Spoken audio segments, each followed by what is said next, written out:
Le vénéré sage stoïcien Sénèque a fait remarquer un jour que ce n'est pas que nous avons peu de temps à vivre, mais que nous en gaspillons beaucoup.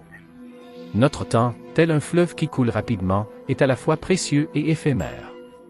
Vous avez probablement rencontré le sentiment, le temps est le seul atout que nous ne pouvons pas renouveler. En nous inspirant de cette sagesse intemporelle, nous allons aujourd'hui la démêler à travers la perspective stoïcienne. Nous allons nous plonger dans cette pratique stoïcienne qui peut vous catapulter devant 98 gens, vous assurant non seulement de vivre, mais aussi de prospérer véritablement sur le théâtre de la vie. Avant de commencer, j'apprécierais que vous aimiez la vidéo afin que vous puissiez m'aider à continuer à diffuser la philosophie stoïcienne. Si vous n'êtes pas abonné, je vous recommande de vous abonner et d'activer la cloche pour ne manquer aucune vidéo. Imaginez un instant que vous êtes transporté des milliers d'années dans le passé au sommet d'une montagne avec l'un des grands philosophes stoïciens. Sous une couverture d'étoiles, vous partagez des histoires sur les défis de la vie. Lorsque vous expliquez les facteurs de stress uniques du XXIe siècle, qu'il s'agisse de la pression de réussir, de la comparaison constante sur les médias sociaux ou du rythme de vie implacable, votre ancien compagnon pointe vers le haut. Au-dessus de vous, le vaste cosmos s'étend, les galaxies s'enflamment et les étoiles brûlent d'une passion ardente. C'est dans ce cadre que le stoïcien murmure une vérité qui a traversé les âges. Dans la grande tapisserie de l'univers, nos vies ne sont qu'une ombre fugace. Maintenant, comment cette perspective cosmique est-elle liée au fait de devancer 98 gens? C'est une question d'état d'esprit. La plupart des individus sont piégés dans l'immédiateté de leurs expériences. Ils amplifient chaque échec, s'attardent sur chaque critique et sont entravés par les attentes de la société. Mais les stoïciens? Ils font un ou arrière. En appréciant notre position minuscule dans la vaste étendue de l'univers, ils acquièrent une clarté mentale qui manque à beaucoup. Appuyons cela sur un exemple concret. Pensez à un moment où un collègue a reçu une promotion que vous pensiez mériter, ou le commentaire désinvolte de quelqu'un a gâché votre journée. De tels événements peuvent être dévorants. Cependant, en employant la perspective cosmique, on se rend compte de la nature transitoire de ces événements. Au lieu de mijoter dans l'envie ou le ressentiment, l'esprit stoïcien pense, dans le grand ordre des choses, est-ce que cela aura de l'importance? Le plus souvent, la réponse est un non catégorique. Il ne s'agit pas de déprécier les luttes ou les émotions authentiques. Au lieu de cela, c'est un outil de discernement. Cela permet de hiérarchiser ce qui compte vraiment. Lorsque vous n'êtes pas alourdi par chaque petit revers ou consumé par des activités triviales, vous gagnez un avantage significatif. Alors que 98% d'entre eux sont à la recherche de validation fugace, vous canalisez votre énergie dans des actions ciblées, fondées sur une compréhension profonde de la situation dans son ensemble. Considérez quelques-unes des figures les plus réussies et les plus marquantes de l'histoire. Beaucoup d'entre eux, consciemment ou non, pratiquaient cet art du zoom arrière.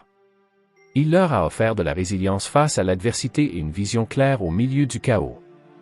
Alors, comment pouvez-vous embrasser cette perspective cosmique dans votre vie quotidienne? Commencez par des moments de réflexion. Avant de commencer votre journée, ou lorsque vous êtes confronté à une décision difficile, prenez quelques minutes pour visualiser le canevas plus large de l'existence. Renseignez-vous sur l'immensité de notre univers. De telles pratiques peuvent ancrer votre état d'esprit, apporter clarté et calme. Imaginez-vous dans un marché historique, entouré de foules animées, d'étals vibrants de fruits et de tissus, et d'une cacophonie de bavardages. Au milieu du bruit, vous êtes attiré dans un coin où se tient un philosophe stoïque, captivant un public avec une leçon apparemment paradoxale. Plutôt que de visualiser une vie remplie de plaisir et de succès sans fin, il les exhorte à contempler de temps en temps les difficultés et les revers potentiels. C'est, selon lui, la clé d'une vie épanouie et résiliente. Cet exercice, connu sous le nom de visualisation négative, peut sembler contre-intuitif au premier abord. Après tout, on nous dit souvent de garder nos pensées positives et de nous concentrer uniquement sur nos aspirations. Cependant, voyons pourquoi cette pratique stoïque pourrait être le secret pour vous catapulter devant 98 la population. La plupart des gens vivent dans la peur perpétuelle de l'inconnu et de l'inattendu. Ils sont aveuglés par les aléas de la vie parce qu'ils ne s'y sont jamais préparés mentalement. Cela les rend vulnérables, réactifs et souvent paralysés par l'adversité. Mais que se passerait-il si vous pouviez développer une armure mentale? Et si, au lieu d'être déstabilisé par des défis inattendus, vous les aviez déjà répétés dans votre esprit? Imaginez que vous êtes un entrepreneur. Alors que la plupart des propriétaires d'entreprises ne rêvent que de profit et de succès, vous réfléchissez parfois à des défis potentiels. Une défaillance d'un produit, une baisse de la demande du marché, ou encore une récession mondiale. Maintenant, au lieu que cette visualisation vous plonge dans le désespoir, elle incite à une préparation proactive. Vous pouvez diversifier vos produits, investir dans la recherche ou créer un fonds d'urgence. Ainsi, lorsque le vent tourne, comme c'est souvent le cas dans le monde imprévisible des affaires, vous ne faites pas que survivre, vous vous épanouissez. La visualisation négative cultive également la gratitude, un outil puissant souvent négligé dans notre course à plus. En réfléchissant de temps en temps à l'absence des bénédictions que nous tenons pour acquises, qu'il s'agisse d'une bonne santé, d'une famille qui nous soutient ou même du simple luxe d'un repas, nous favorisons une appréciation plus profonde du présent. Ce sentiment accru de gratitude améliore non seulement notre bien-être mental, mais nous pousse également à tirer le meilleur parti de nos ressources actuelles, ce qui nous donne un avantage direct sur les autres. Rappelez-vous les paroles de Sénèque, « Il souffre plus qu'il n'est nécessaire qu'il souffre avant qu'il ne soit nécessaire ». En visitant occasionnellement des difficultés potentielles par le biais d'une visualisation négative, vous ne manifestez pas d'adversité. Au lieu de cela, vous vous dotez de l'agilité mentale nécessaire pour faire face à tous les scénarios que la vie vous réserve. Essentiellement, alors que la majorité redoute et évite les revers potentiels, vous vous préparez et vous fortifiez. Cela garantit non seulement la résilience face à l'adversité, mais vous positionne également à pas de géant dans le jeu de la vie, vous donnant un avantage sur la majorité non préparée. Vous vous retrouvez dans une cour sereine ombragée par des oliviers centenaires. Alors que la brise chaude de la Méditerranée caresse votre visage, vous remarquez un petit groupe rassemblé autour d'un philosophe stoïcien. Il fait la démonstration d'un exercice particulier, portant délibérément des vêtements grossiers et choisissant de s'asseoir sur le sol accidenté plutôt que sur un banc confortable à proximité. Son message ? La croissance se situe à la limite de l'inconfort. Cette pratique stoïcienne d'accepter des difficultés intentionnelles semble déplacée dans notre monde moderne, où nous sommes inondés d'outils et de technologies conçues pour notre commodité et notre confort. Pourtant, c'est peut-être la raison même pour laquelle il s'agit d'un outil puissant pour vous propulser devant 98 autres. Considérez les principes fondamentaux de la croissance et du développement. Qu'il s'agisse de développer nos muscles, d'apprendre une nouvelle compétence ou de favoriser la résilience, les progrès se produisent généralement lorsque nous sortons de nos zones de confort. La plupart des gens, cependant, gravitent naturellement vers l'aisance et la familiarité. Ce faisant, ils plafonnent souvent dans leur vie personnelle et professionnelle, coincés dans les limites qu'ils se sont imposées. Rendons cela tangible. Pensez aux athlètes. Alors que leurs pairs peuvent se contenter de routines d'entraînement régulières, ceux qui excellent intègrent souvent des régimes difficiles, poussant leur corps et leur esprit à leurs limites. Ils peuvent s'entraîner en haute altitude, endurer des conditions météorologiques extrêmes ou même s'entraîner lorsqu'ils sont fatigués. Cet inconfort intentionnel ne les brise pas, il les fait. Accepter l'inconfort intentionnel recalibre également notre base de satisfaction. En jeûnant de temps en temps, par exemple, le simple plaisir d'un repas modeste devient profondément satisfaisant. Comme Sénèque l'a si bien dit, c'est en période de sécurité que l'esprit doit se préparer à des moments difficiles. Incorporer cet exercice stoïque dans votre vie peut être transformateur. Cela peut être aussi simple que de prendre des douches froides, de jeûner périodiquement ou de vous exposer intentionnellement à des situations difficiles qui correspondent à vos objectifs. Dans une société où beaucoup sont constamment à la recherche du confort, choisir la voie de l'inconfort intentionnel favorise non seulement la résilience, mais vous distingue également. Alors que d'autres peuvent craindre les défis, vous les recherchez activement, sachant qu'en eux se trouvent des opportunités inégalées de croissance et de distinction. Au cœur d'un jardin paisible, entouré de fleurs aromatiques et de doux ruisseaux, vous êtes assis au milieu d'auditeurs avides attirés par la sagesse d'un aîné stoïque. Il présente une dichotomie simple mais profonde. Il y a des choses sous notre contrôle et des choses au-delà. La maîtrise de cette distinction, affirme-t-il, est la porte d'entrée vers une liberté et un succès sans pareil. Cette dichotomie du contrôle est l'un des principes fondamentaux du stoïcisme. Mais comment cette sagesse séculaire peut-elle vous positionner devant 98 gens de notre ère moderne? Étonnamment, de nombreuses personnes dépensent aujourd'hui une quantité démesurée d'énergie et d'argent émotionnel sur des facteurs externes hors de leur portée. Les opinions des autres, les fluctuations du marché, les événements mondiaux ou même la météo. Ce désalignement entraîne non seulement un stress inutile, mais détournent également leur attention des domaines où ils peuvent apporter un réel changement. Maintenant, portons cela dans le domaine des carrières contemporaines. Imaginez une jeune professionnelle, Jane. Elle présente un projet révolutionnaire au conseil d'administration de son entreprise. Bien qu'elle ne puisse pas contrôler leurs décisions finales, elle est entièrement responsable de sa préparation, de la clarté de sa présentation et de sa réponse à leurs questions. En se concentrant sur ces aspects contrôlables, elle livre un argumentaire convaincant, ne laissant aucune place au regret, quel que soit le résultat. Épictète, un poids lourd stoïcien, a dit un jour, « Nous devrions toujours nous demander si c'est quelque chose qui est ou n'est pas sous mon contrôle. » Ce mantra nous sert de boussole, nous guidant pour investir nos efforts à bon escient. L'adoption de la dichotomie du contrôle comme pratique quotidienne est transformatrice. Cela commence par la conscience de soi. Chaque fois que vous rencontrez un défi ou une décision, faites une pause et discernez quels aspects sont sous votre contrôle. Concentrez-vous sur ceux-ci, pour les éléments hors de votre contrôle, reconnaissez-les, mais évitez d'être influencé par eux émotionnellement ou mentalement. En maîtrisant ce principe stoïcien, vous obtenez un avantage stratégique. Alors que la majorité peut être prise au piège des externalités, votre clarté et votre action ciblée vous placent à des lieux en avance. Il ne s'agit pas d'une résignation passive au destin, mais plutôt d'une danse proactive avec le destin, en dirigeant avec ce que vous pouvez contrôler et en acceptant gracieusement ce que vous ne pouvez pas. Au milieu des vastes couloirs d'une ancienne bibliothèque avec des rouleaux et des manuscrits qui bordent les murs, vous tombez sur un philosophe stoïcien absorbé par l'écriture. Curieux, vous vous approchez, découvrant qu'il ne documente pas de grandes théories, mais s'engage dans une pratique personnelle de journalisation introspective. Il partage que la parole écrite, dans ce contexte privé, devient un miroir de l'âme. À première vue, la tenue d'un journal peut sembler une activité modeste, peut-être même banale. Pourtant, lorsqu'il est adopté avec intentionnalité, il devient un outil formidable qui peut vous placer devant 98% la population. Le monde moderne, avec ses distractions incessantes et son bruit incessant, encourage rarement les moments de calme et d'introspection. Beaucoup vivent leur vie en pilote automatique, réagissant aux circonstances plutôt que de les façonner. Les stoïciens, cependant, comprenaient l'immense valeur de l'introspection régulière, de tourner son regard vers l'intérieur pour comprendre les motivations, les émotions et les aspirations. Plongeons-nous dans un exemple contemporain. Rencontrez Alex, un manager qui navigue dans les complexités de la vie d'entreprise.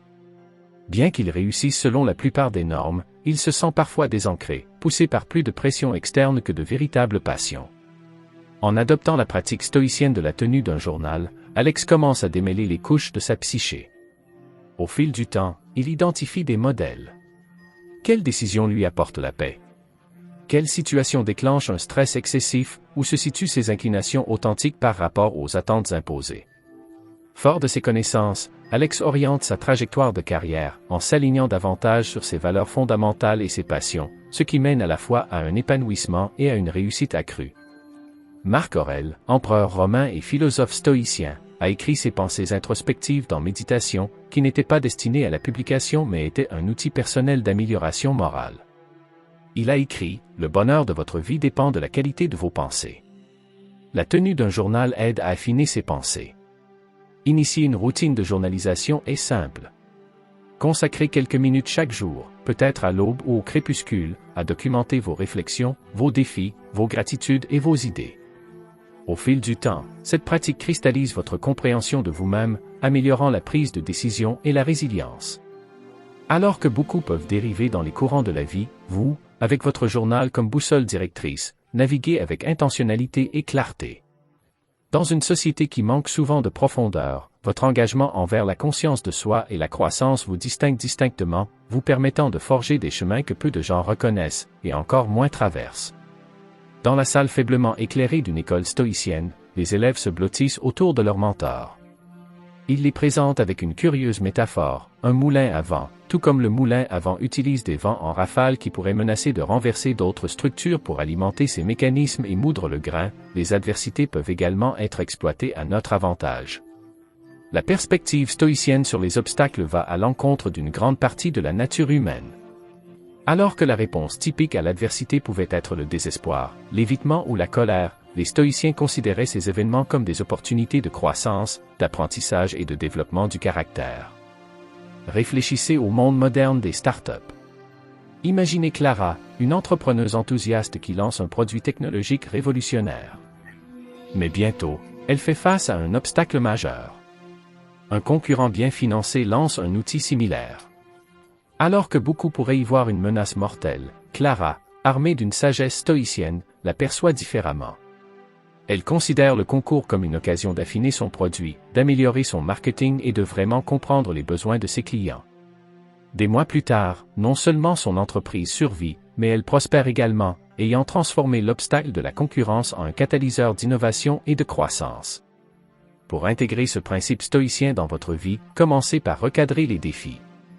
Lorsque vous êtes confronté à un revers, demandez-vous, qu'est-ce que cela peut m'apprendre? Comment cet événement apparemment négatif peut-il me propulser vers l'avant? Au fil du temps, l'état d'esprit atténue non seulement la détresse que les obstacles peuvent causer, mais vous permet également d'en tirer parti avantageusement. Dans un monde où beaucoup sont dissuadés par les défis, votre capacité d'inspiration stoïcienne à transformer les obstacles en tremplin garantit non seulement la résilience personnelle, mais vous place également des lieux en avance dans le voyage de la vie.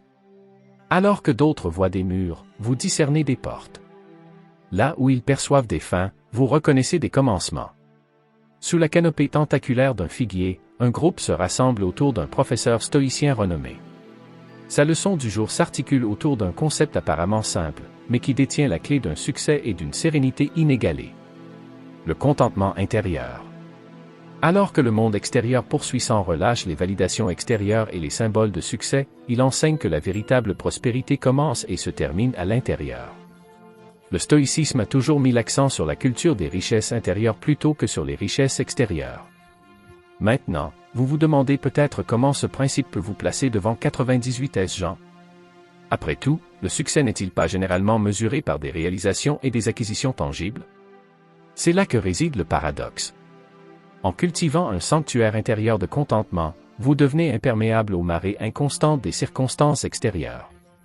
Cette équanimité permet une prise de décision plus claire, réduit les effets paralysants de la peur et de l'anxiété, et favorise un véritable sentiment d'accomplissement, indépendant des distinctions extérieures. Imaginez Sarah, une artiste talentueuse dans une ville animée. Elle est entourée de pairs qui mesurent le succès par la représentation dans les galeries, la couverture médiatique ou les chiffres de vente. Bien que Sarah reconnaisse ces mesures, elle n'y attache pas son estime de soi.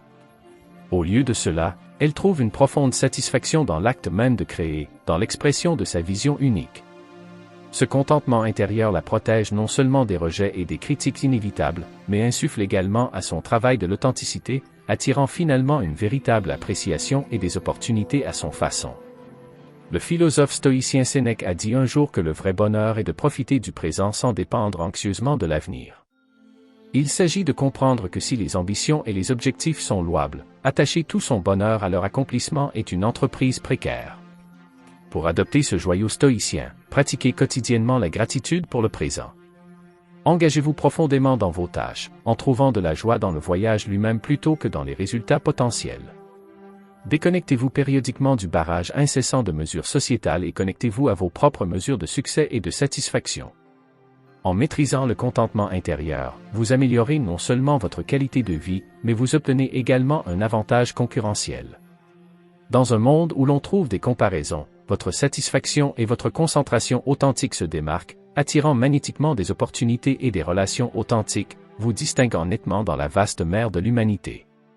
En nous inspirant de cette sagesse intemporelle de la philosophie stoïcienne, il nous est rappelé que le chemin pour vraiment aller de l'avant ne se trouve pas dans la poursuite externe, mais dans la maîtrise interne de nos pensées, de nos émotions et de nos actions.